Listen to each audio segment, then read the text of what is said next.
సంధ్య theatre ఘటనలో తీవ్రంగా గాయపడి చికిత్స పొందుతోన్న శ్రీతేజ్ త్వరగా కోలుకోవాలని ఆకాంక్షించారు icon star Allu Arjun. Case కారణంగా కలవలేకపోతున్న త్వరలోనే బాధిత కుటుంబాన్ని పరామర్శిస్తానన్నారు బన్నీ.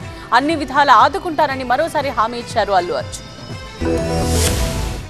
సంధ్య థియేటర్ దగ్గర తొక్కిసలాటలో తీవ్రంగా గాయపడి చికిత్స పొందుతున్న శ్రీతేజ్ ఆరోగ్య పరిస్థితిపై ఐకాన్ స్టార్ అల్లు అర్జున్ తీవ్ర విచారం వ్యక్తం చేశారు. కేసు విచారణ జరుగుతున్న కారణంగా తాను శ్రీతేజ్ ను కలవలేకపోతున్నానని ఆవేదన వ్యక్తం చేశారు బన్నీ.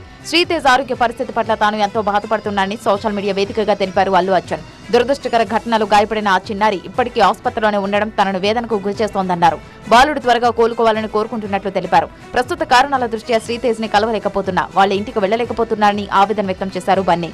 త్వరలోనే వారి కుటుంబాన్ని కలిసి మాట్లాడి అన్ని విధాలా ఆదుకుంటానన్నారు. తాను ఇచ్చిన మాటికి కట్టుబడి ఉన్నానని తెలిపారు అల్లు అర్జున్. వీలైనంత త్వరలోనే బాలుడి కుటుంబాన్ని కలవాలనుకుంటున్నానని పేర్కొన్నారు.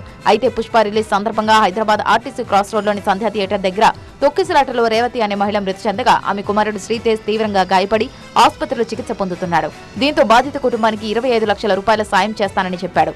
ఐసీయూలో చికిత్స పొందుతున్న శ్రీతేజ్ ని అల్లు అర్జున్ ఇంతవరకు పరామర్శించలేదంటూ విమర్శలొస్తున్నాయి. దీంతో అల్లు అర్జున్ సోషల్ మీడియా వేదికగా స్పందించారు.